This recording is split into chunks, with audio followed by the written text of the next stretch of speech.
How to minimize your YouTube on Android. Hello guys, this is Atticus and welcome back to another tutorial video. In today's video, I'll teach you guys how you guys can minimize your YouTube on Android. So before we begin, if you guys are new to our channel, head down below and hit the subscribe button so you don't miss out on our future videos. Also press the bell icon so you get notified whenever we release a new video. Now let's begin. So open up your YouTube.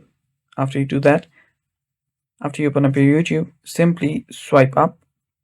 After you do that, you'll need to drag your YouTube and release it right here for pop-up view. After you do that, your YouTube is now minimized. So there you can see, if you tap on it, it will just come up like this and you can use YouTube like you normally do. And if you just want to minimize it, you can swipe it up and it's just going to stay at a side wherever you keep it. So if you don't want it, if you simply drag it for a bit, you'll find the remove option.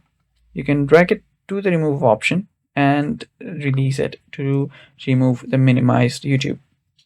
So what you can also do is tap on the minus icon right here on the top left of the YouTube pop-up, and it'll get stored to the side.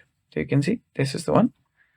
So you can tap on it to open it up again, or you can tap on the cross icon to close it entirely. And that's how you minimize YouTube on your Android device. Thanks for watching, guys. It's that simple, and if you found the video helpful, leave a like down below and stay tuned for more.